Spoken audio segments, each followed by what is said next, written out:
창세기 2장 16절부터 25절까지 봉독하겠습니다. 여호와 하나님이 그 사람에게 명하여 가라사대 동산 각종 나무의 실과는 내가 임의로 먹되 선악을 알게 하는 나무의 실과는 먹지 말라. 내가 먹는 날에는 정령 죽으리라 하시니라. 여호와 하나님이 가라사대 사람의 독처하는 것이 좋지 못하니 내가 그를 위하여 돕는 배필을 지으리라 하시니라. 여호와 하나님이 흙으로 각종 들 짐승과 공중의 각종 새를 지으시고 아담이 어떻게 이름을 짓나 보시려고 그것들을 그에게로 이끌어 이르시니 아담이 각 생물을 일컫는 바가 곧 그 이름이라. 아담이 모든 육축과 공중의 새와 들의 모든 짐승에게 이름을 주니라. 아담이 돕는 배필이 없으므로 여호와 하나님이 아담을 깊이 잠들게 하시니 잠들매 그가 그 갈빗대 하나를 취하고 살로 대신 채우시고 여호와 하나님이 아담에게서 취하신 그 갈빗대로 여자를 만드시고 그를 아담에게로 이끌어 오시니 아담이 가로되 이는 내 뼈 중에 뼈요 살 중에 살이라. 이것을 남자에게서 취하였은즉 여자라 칭하리라 하니라. 이러므로 남자가 부모를 떠나 그 아내와 연합하여 둘이 한 몸을 이룰지로다. 아담과 그 아내 두 사람이 벌거벗었으나 부끄러워 아니하니라. 오늘 본문에는 선악과의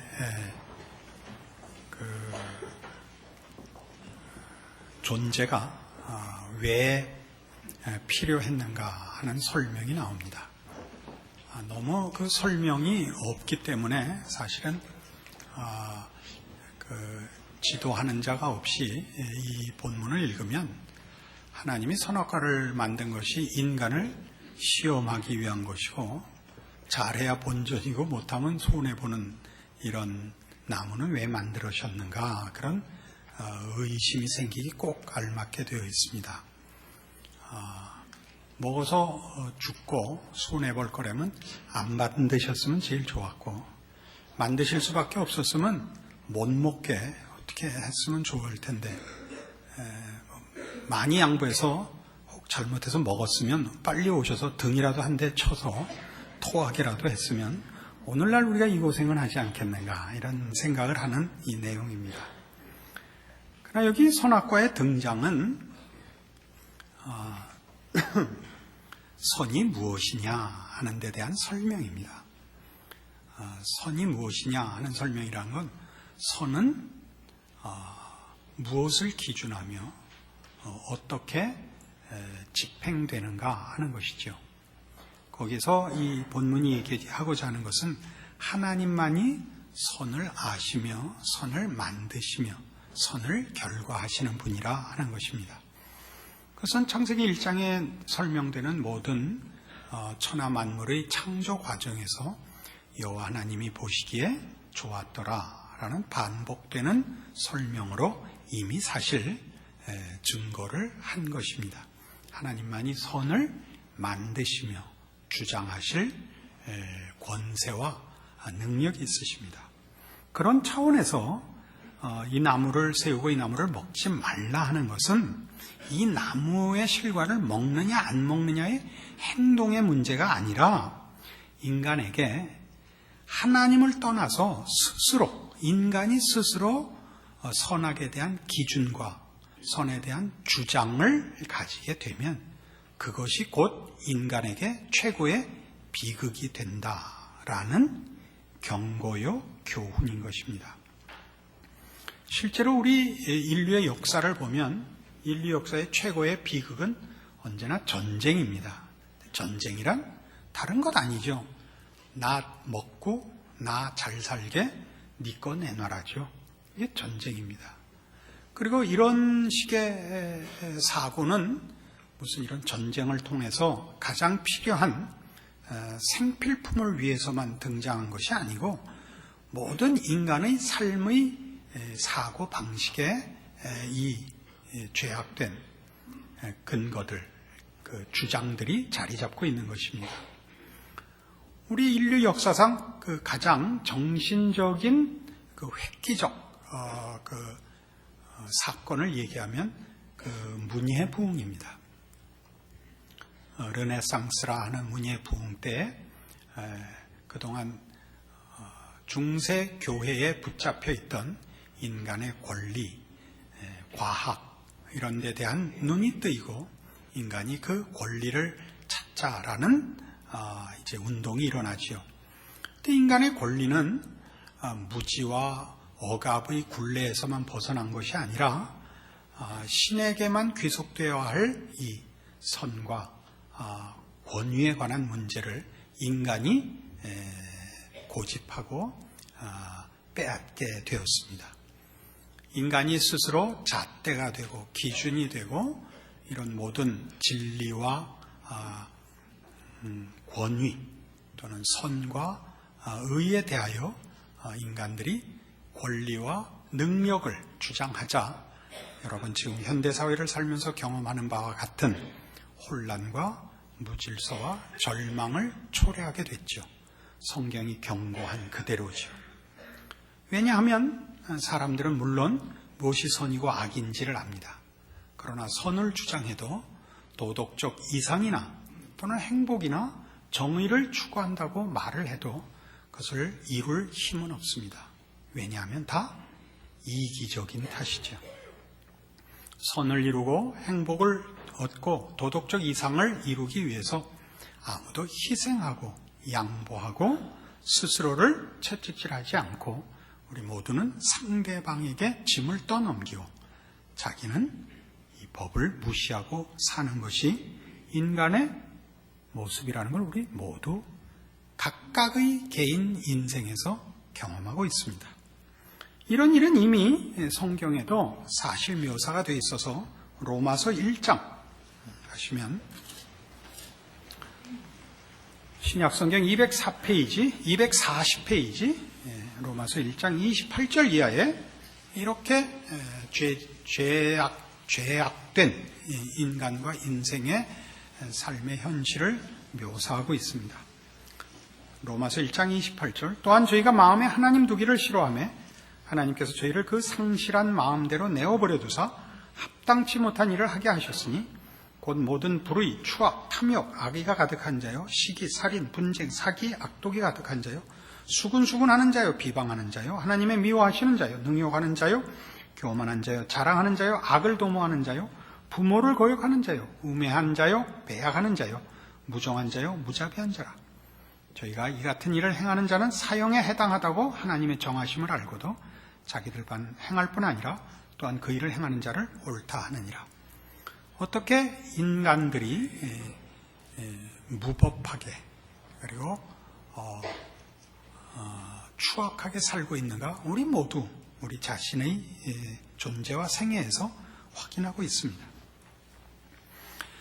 우리가 정답을 알고 가치를 안다 할지라도 우리는 그것을 어떻게 사용하느냐 하면 말하자면 교훈을 하거나 충고를 할 때에도 그 상대방을 위해서 하는 게 아니라 눈꼴이 씌어서 하는 때가 더 많고 내가 그 꼴을 견딜 수가 없어서 충고를 하는 경우가 더 많습니다. 참아주고 기다려주고를 못하죠. 그러니까 고치든가 죽든가 이렇게 요구하지 정말 참으로 상대방을 위한 교훈과 충고라는 것은 사실은 존재하지 않습니다.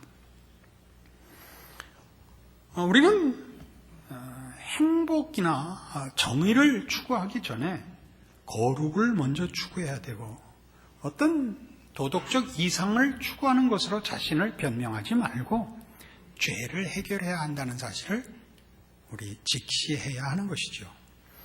이 문제는 에베소서 4장에 가면 이렇게도 구체적으로 묘사되어 있습니다. 314페이지 신약성경 에베소서 4장 17절입니다. 그러므로 내가 이것을 말하며 주 안에서 증거하느니 이제부터는 이방인이 그 마음에 허망한 것을 행함같이 너희는 행하지 말라. 저희 총명이 어두워지고 저희 가운데 있는 무지함과 저희 마음이 굳어짐으로 말미암아 하나님의 생명에서 떠나 있도다. 저희가 감각 없는 자 되어 자신을 방탕에 방임하여 모든 더러운 것을 욕심으로 행한다라고 얘기합니다. 이게 뭐라고 되어 있습니까? 허망하며 감각이 없으며 그리고 방탕하다고 합니다. 방탕하다는 건 낭비한다는 뜻이라고 여러 번 설명을 드렸습니다. 방향이 없고 기준이 없죠. 그때 자기의 기분에 따라 또는 이해관계를 따라 고집을 부릴 뿐이지 선과 의를 정할 수도, 이룰 수도, 판단할 수도 없는 것이 인간의 죄지은 현실인 것입니다. 이것이 말하자면 오늘 본문이 우리에게 가르치고 싶어 하는 것입니다. 이것이 선악과라는 나무가 거기 서 있어야 했던 이유지요. 그런 측면에서 그 이후에 나오는 여자를 짓는 이 일은 바로 이 선악과와 연결되어 있습니다. 어떻게 연결되어 있냐 하면 본문에 돌아오셔서 창세기 2장 18절에 여호와 하나님이 가라사대 사람의 독초하는 것이 좋지 못하니 내가 그를 위하여 돕는 배필을 지으리라. 하나님이 사람이 독초하는 것이 좋지 못하니, 이제 우리 지금 이 연결된 개념으로 설명하자면 선하지 못하니, 돕는 배필을 지으리라. 그러니까 돕는 배필을 짓는 이유는 선함을 위하여, 좋음의 완성을 위하여서인 것입니다. 그러니까 우리 앞에서 본 바와 같이 선의 주인은 하나님뿐이시다 이고, 그 하나님의 선하심의 대표적이고 가장 영광스러운 산물은 하나님이 사람을 남자와 여자로 지은 것이라 이렇게 말하는 셈입니다. 조금 더 본문을 봅시다. 그래 놓고 돕는 배필을 지으리라 하고 이제 짐승들을 만듭니다. 아담에게 그 이름을 짓게 하고 20절 아담이 모든 육축과 공중의 새와 들의 모든 짐승에게 이름을 주니라. 아담이 돕는 배필이 없으므로 이렇게 이어지고 있어서 짐승을 만들어 아담에게 이름을 짓게 한 것과 배필을 지어준 것 간에 어떤 관계가 있는 걸 보시죠. 말하자면 아담이 짐승들에게 이름을 지어줬다는 건 그들의 속성을 안다는 뜻이고, 그런 차원에서 이 짐승들과 자기가 다르다는 걸 인식합니다. 급이 다르다라는 걸 알죠. 자기와 짝할 것이 없다는 걸 압니다. 아담의 다른 점은 이런 짐승들이 그저 저들의 암수 한 쌍씩 되어 있는 이런 관계 정도로가 아니고 그보다 훨씬 고급한 그런 내용과 존재라는 것을 성경이 우리에게 가르치려 하는 것이죠. 그래서 이제 여자를 만듭니다. 23절. 그 아담이 이 하나님이 만드신 여자를 보고 아담이 가로되 이는 내 뼈 중에 뼈요 살 중에 살이라. 이것을 남자에게서 취하였은즉 여자라 칭하리라. 이러므로 남자가 부모를 떠나 그 아내와 연합하여 둘이 한 몸을 이룰지로다. 이렇게까지 연결됩니다. 부부로, 그러니까 남자와 여자로, 그 남자와 여자의 연합을 여기서는 강조하고 있는 것이죠. 내 뼈 중에 뼈요 살 중에 살이라는 것은 그냥 얼핏 읽어서 나와 동등하다. 남자의 존재와 우열의 차이가 없다라는 정도가 아니고, 말하자면 내 뼈 중에 알짜고 살 중에 정말 진수고, 그러니까 여자가 없이는, 예를 들자면 남자라는 존재는 이 존재가 뭔가 제일 본질되는 것이 채워지지 않은 것이라, 이런 개념을 얘기하는 것입니다. 그래서 이게 남자, 여자라는 표현은 같은 사람이라는 단어의 남성형과 여성형입니다. 둘은 다른 이름이 아니고 다 같이 사람이라는 뜻이고, 그것은 이미 우리가 창세기 1장에서 하나님이 사람을 창조하실 때 자기의 형상으로 창조하시되 남자와 여자로 창조했다라는 말 속에서 우리가 한번 다루었던 부분입니다. 오늘 그 부분이 조금 더 깊은 내용으로 이해되기를 바랍니다. 에베소서 5장으로 가보십시다. 신약성경 316페이지 에베소서 5장 29절. 누구든지 언제든지 제 육체를 미워하지 않고 오직 양육하여 보호하기를 그리스도께서 교회를 보양함과 같이 하나니 우리는 그 몸의 지체임이니라. 교회와 그리스도의 연합을 설명하면서 그 연합이 얼마나 밀접하고 신비한 것인가를 설명하는 부분입니다. 교회는 그의 몸입니다. 머리와 몸이 생사고락을 같이 하고 운명을 같이 하듯이 이렇게 연합되어 있다는 걸 얘기하면서 우리는 그 몸의 지체라 그럽니다. 이 성경의 어떤 사본에는 성경은 원본이 없습니다. 하도 오래돼서 옛날 양피지에 기록했던 글들이 옛날 이런 책들이 말하자면 보관이 오래가질 않아서 계속 필사본을 만들어야 했었습니다. 그 사본이 여러 개 이제 나올 수밖에 없는데 그 사본들이 보고 베껴 쓰는데도 인간의 부족함으로 인하여 틀리는 글자들이 생기고 또 어떤 때는 어떤 구절이 빠져버리기도 하곤 해서 지금은 어느 게 사실은 맞는지 확인할 길이 없는 사본들이 있습니다. 덧붙인 건지 틀린 건지 빠진 게 맞는지 아닌지 확인할 길이 없습니다. 그래서 학자들이 지금 우리가 쓰는 성경을 이렇게 연구하여 이것이 가장 근접한 것일 것이라 이렇게 합의를 본 것이지 어느 게 맞는지 정확히 부분에 있어서 잘 모르는 부분이 있습니다. 근데 어떤 사본에는 이것이 우리는 그 몸의 지체임이니라가 바로 우리가 본 바와 같이 우리는 그 몸의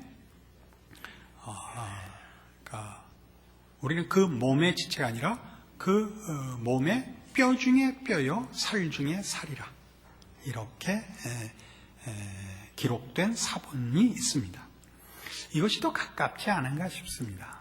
그러니까 그리스도의 몸인데 그리스도의 몸에 뼈 중에 뼈고 살 중에 살이라 이겁니다. 그러면서 제가 이렇게 얘기를 할 수 있는 근거가 바로 31절에 나오죠.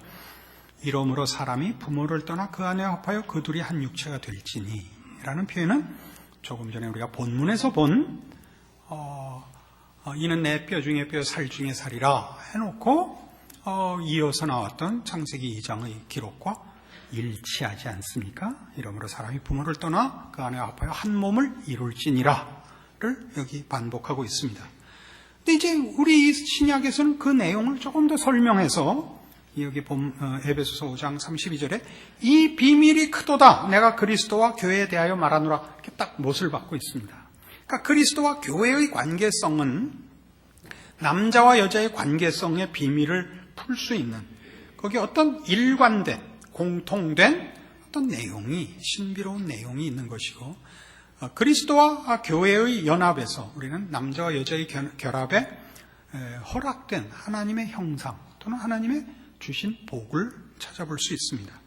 에베소서 1장에 가시면 22절 또 만물을 그 발 아래 복종하게 하시고 그를 만물 위에 교회의 머리로 주셨느니라 교회는 그의 몸이니 만물 안에서 만물을 충만케 하시는 자의 충만이니라 라고 얘기합니다. 교회는 그리스도의 몸입니다. 만물 안에서 만물을 충만케 하시는 그리스도의 충만입니다. 그러니까 우리 성도들은 우리 교회는 그리스도의 사랑을 받고 은혜를 받고 충만케 하심으로 충만해질 뿐만 아니라 우리의 충만이 그리스도 쪽에서도 당신의 충만이 되는 것입니다. 우리 없이는 예수님은 혼자 충만하시지 않겠다는 겁니다. 좀 낯설죠. 우리가 그리스도로 인하여 받을 건 전부니까 예수 없이는 우리가 충만할 수 없다는 것은 이해가 가지만 우리가 예수님께 드릴 건 없잖아요. 예수님께서 우리 없이는 충만하실 수 없다라는 얘기는 우리에게는 사실 조금 너무 나가는 듯 싶습니다. 그러나 이제 다시 에베소서 5장에 오셔서 이 비밀이 크도다 내가 그리스도와 교회에 대하여 말하노라 라는 이 본문의 선언이 그 앞에 어떻게 설명되어 있냐면 22절부터 아내들이여 자기 남편에게 복종하기를 주께 하듯하라. 이는 남편이 아내의 머리됨이 그리스도께서 교회의 머리됨과 같음이니 그가 친히 몸의 구주시니라. 그러나 교회가 그리스도에게 하듯 아내들도 범사에 그 남편에게 복종할지니라. 남편들아 아내 사랑하기를 그리스도께서 교회를 사랑하시고 위하여 자신을 주심같이 하라. 이는 곧 물로 씻어 말씀으로 깨끗하게 하사 거룩하게 하시고 자기 앞에 영광스러운 교회로 세우사 티나 주름 잡힌 것이나 이런 것들이 없이 거룩하고 흠이 없게 하려 하심이니라. 이와 같이 남편들도 자기 아내 사랑하기를 제 몸같이 할지니 자기 아내를 사랑하는 자는 자기를 사랑하는 것이라. 부부에 대한 명령이 뭐라고 나오느냐 하면 부부는 뭐와 같아서? 그리스도와 교회의 연합과 같아서 남편은 말하자면 예수 그리스도께서 교회를 위하여 하시는 것 같이 남편 노릇을 해야 되고, 아내는 교회가 그리스도에게 하듯 남편에게 해야 된답니다. 그래서 어떻게 해야 되느냐? 남편에게는 뭘 하라고요? 그리스도께서 교회를 사랑하신 그 사랑을 아내에게 하라고 하고, 아내에게는 교회가 그리스도에게 바치는 순종을 남편에게 바치라고 합니다. 그래서 어디까지요? 남편은 주께서 십자가를 지신 희생의 사랑까지 가라는 것이고, 아내에게는 주를 위하여 목숨을 바치는 순교의 자리까지 순종을 행하라고 합니다. 그럼 여기에 이 사랑과 순종이라는 요구 속에 뭐가 있냐 하면 교회의 완성이 있죠. 교회의 완성은 예수 그리스도의 사랑의 완성입니다. 그러니까 교회의 완성은 우리가 하나님의 은혜와 능력을 부여받은 완성일 뿐만 아니라 예수 그리스도의 사랑의 완성입니다. 그러니까 우리가 완성되지 않으면 예수님께서는 당신의 무슨 신성이나 신적 무슨 내용이나 권위나 영광이 아무 결함이 있을 리도 없고 우리가 뭘 더할 것도 없습니다만, 사랑이란 상대방의 완성으로 인한 기쁨의 만족 외에는 사랑에 대한 보상이 없고, 그것 없이 사랑이라는 건 성립이 되질 않기 때문에 우리라는 이 교회, 하나님이 부르시고 그의 형상대로 만든, 그래서 사랑하시는 우리가 완성되는 것은 말하자면 하나님의 기쁘심과 사랑의 완성이 된다는 차원에서 우리가 그의 충만인 것입니다. 이것은 우리가 창세기에서 하나님이 우리 인간을 하나님의 형상대로 만들었다 하는 내용 속에 우리가 하나님의 형상으로서 성삼위 하나님의 사랑과 순종의 연합과 방불한 그런 형상의 내용으로 남자와 여자로 지음을 받은 사실에서도 드러나고, 또 우리를 하나님의 형상으로 만들었기 때문에 하나님이 그 형상의 본질인 이 사랑과 감사의 관계를 우리에게 요구하신다는 사실에서도 기독교 신앙 모든 근거의 그 기본이 되고 있는 것입니다. 하나님이 우리를 사랑하사 그 아들을 보내십니다. 그 아들이 어디까지 오시죠? 우리의 처지까지 옵니다. 죄지은 그리고 유한한 인생에 찾아오시는 것은 우리를 하나님이 사랑의 대상, 대등한 가치로 인정하시는 것이요. 그래서 구원하여 우리를 완성시키는 것이 사랑이 가지는 당연한 욕심이요, 소원이요. 그걸 채우는 것 외에는 사랑은 그 가치를 다른 것으로 대체할 수가 없는 것입니다. 여기에 말하자면 우리 부부로 허락된 남자와 여자로 만드신 하나님의 인간 창조의 신비를 보는 것입니다. 우리는 부부로 연합된 우리 현실 속에서 사실은 많은 어려움을 보아서 이 가르침이 굉장히 현실과 동떨어져 보입니다만, 따져보면 그렇지만은 않습니다. 우리는 다 사랑을 하고 결혼을 할 때 누구나 다 진심과 열심을 가지고 열정을 가지고 결혼을 하며 그 사랑을 고백합니다. 그리고 살면서 내가 고백한 사랑, 내가 그렇게 바라던 상대가 이건가라는 그 현실 속에서의 그 갈등과 심지어 의심과 배신감마저 우리가 현실에서 경험합니다. 미국 사람들은 그 상대방을 허니라고 부르죠. 허니를 그 한국말로 번역하면 왼수라고 번역되어 있습니다. 우린 상대가 다 왼수죠. 왼수라고 부르는 가장 큰 이유가 뭔지 아십니까? 상대방이 내 필요를 채우고 내 부족을 메꾸고 나를 편안하게 해주는 자로 기대하고 있는 겁니다. 이기심이죠. 날강도 같은 욕심입니다. 살아보니까 안 그렇죠. 짐이 따따블로 늘죠. 그때 우리는 갑자기 내가 잘못 생각했나? 속았나? 생각이 짧았나? 별별 생각을 다 하는 겁니다. 그렇지 않습니다. 사랑이란 진심과 열정의 문제가 아니라 진심과 열정이 참다운 사랑의 결실을 하기 위해서는 더 많은 다른 요소들을 필요로 한다는 걸 배우는 겁니다. 그 요소는 뭐냐? 희생, 인내, 용서, 이해, 아량, 한없는 기다림, 삼키기, 눈 감기, 이런 것들입니다. 이런 것들은 사랑을 외면하거나 체념케 하는 것이 아니라 진정한 사랑을 이루는 가장 필수적인 요소들입니다. 그러나 우리는 진심 하나면 된다고 생각해서 실력이 필요한, 진심이 결실하기 위해서는 더 많은 요소들과 연습이 필요하다는 걸 놓치고 있습니다.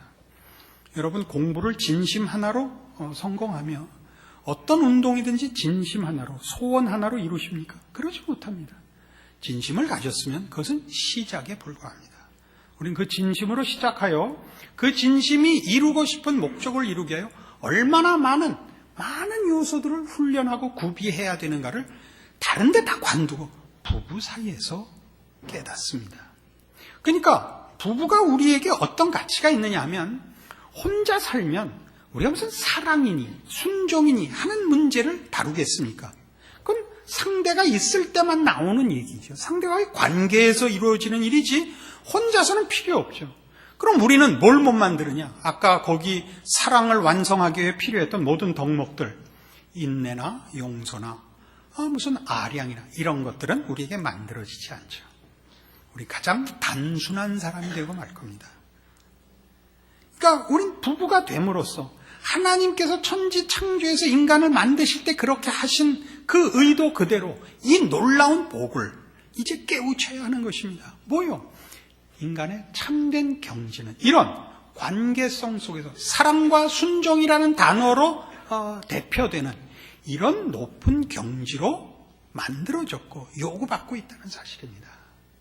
그러니까 우리는 무엇보다도 우리 신앙에 있어서 가장 중요한 내용과 훈련을 사실은 가정에서 시작하고 연습하고 거기를 근거하여 이웃으로 나아갈 수 있게 된다는 걸 기억해야만 합니다.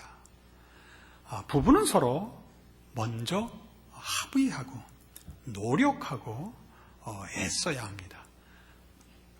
부부 사이를 제대로 원활하게 이루지 못하고 다른 얘기를 하는 것은 도망가는 것인 경우가 많습니다. 물론 중요한 일이 있어서 나라를 위한 일이라든가 뭐 이런 좀 더 큰 일을 위하여 계백 장군이 가족을 죽이고 황산벌에 나가듯이 우리나라 영화엔 이상하게 됐더군요. 보니까 계백 장군이 죽이러 들어갔더니 부인이 딱 항의를 했대요. 당신이 한 게 뭐 있다고 이제 와서 죽이겠다는 거야. 당신이 집안에 대해서 한 게 뭐 있어? 밤낮 쌈질한다고 돌아만 다니다가 어느 날 와서 다 죽인다고? 그랬대요. 죽으면 가서 만나봐야죠. 웃자고 만든 영화고 그런 중요한 일이 있을 수 있습니다. 가정을 희생해야 되는 때도 있습니다. 그러나 보편적이고 기본적인 성경의 원리는 신앙의 가장 중요한 본질과 인간의 가치와 연습이 부부로부터 가정으로부터 출발하며 거기에 다 내용이 들어있다고 가르칩니다. 가정만을 위하라는 얘기가 아닙니다. 가정에서 이 일이 이루어지면 이것이 이웃으로 넘쳐나게 되어 있습니다. 서로의 욕심을 채워주는 것만으로 부부가 합의하는 것은 정당한 것 아닙니다. 그건 외면하고 사실은 속이는 것입니다. 정당한 합의란 서로 원만한 인격을 완성하는 것을 말하고 그러기 위하여 보다 깊은 마음의 폭과 그 넓이와 깊이를 가지는 것입니다. 그래서 에베소서 3장에는 바로 이런 문제로 인하여 이렇게 중요한 성경에 지금 제가 얘기한 묘사가 나옵니다. 에베소 3장 14절. 이러함으로 내가 하늘과 땅에 있는 각 족속에게 이름을 주신 아버지 앞에 무릎을 꿇고 비노니 참 재밌어요. 이 표현도. 하늘과 땅에 있는 각 족속에 이름을 주신 아버지. 이럴 때 오늘 그 아담이 모든 짐승들을 이름을 주라 그런 거를 상기시키지 않아요? 뭐 이렇게 전기 같은 게 찌리리도 안 와요? 안 오면 제가 전기를 꼽죠. 그 앞에 무릎을 꿇고 비는 거예요. 그러니까 지금부터 할 얘기는 뭐냐 하면 그것과 다른 인간. 하나님이 그 아들을 보내서 구원하시고 그의 충만하심으로 채우려는 인간에 관한 하나님의 계획과 뜻과 그 사랑을 아는 자의 기도문이 이제 나오는 거예요. 뭐라고요? 그 영광의 풍성을 따라 그의 성령으로 말미암아 너희 속사람을 능력으로 강건하게 하옵시며 믿음으로 말미암아 그리스도께서 너희 마음에 계시게 하옵시고 너희가 사랑 가운데서 뿌리가 박히고 터가 굳어져서 능히 모든 성도와 함께 지식에 넘치는 그리스도의 사랑을 알아 그 넓이와 길이와 높이와 깊이가 어떠함을 깨달아 하나님의 모든 충만하신 것으로 너희에게 충만하게 하시기를 구하노라. 그리스도의 사랑의 넓이와 길이와 높이와 깊이의 무한한 충만을 빌고 있다고요. 어디서 배운다고요? 부부에게서부터 배웁니다. 그 외에 다른 데서 배울 데가 없습니다. 무엇으로 이것이 우리에게 허락되어 있죠? 그리스도와 성도의 연합에서 우리는 이 문이 열리는 것을 봅니다. 우리 모두는 아무도 억울한 사람이 없습니다. 하나님이 누구에게나 부부는 허락하셨습니다. 여러분이 서로가 상대방에게 무엇을 요구하고 무엇에 대해서 불만하시는지 모르겠습니다만 그런 거 다 있죠. 그러나 하나님의 지혜와 복주심으로 이렇게 함께 묶어주셨습니다. 이 일을 통하여 이 연합으로 여러분이 마땅히 하나님의 지혜와 능력으로 허락하신 복의 경지에 가야 됩니다. 그렇게 소중하게 남편을, 아내를 대하시고 기대하시고 믿음으로 그 관계를 지켜 하나님이 지으신 복된 영광스러운 충만함의 자리에 이르는 여러분 모두가 되시기를 바랍니다. 기도하십시다. 하나님 아버지 은혜를 감사합니다. 하나님이 우리 아버지시고 우리를 위해 그 아들을 보내셨으며 우리 주 예수 그리스도와 우리를 묶으셨고 그렇게 우리를 부부로 하나 되게 하셨습니다. 이 속에 하나님의 모든 지혜와 능력과 복주심이 있다는 사실을 확인하고 이제 우리의 싸움은 자신의 못난 것과 연약한 것과 비겁한 것에 대하여 집중하기로 약속합니다. 남편에게 혹은 아내에게 책임을 전가하지 말 것이요, 핑계대지 말 것이요, 이 마땅히 받아야 하는 훈련을 외면하고 다른 이유를 핑계대어 도망가지 않기로 약속합니다.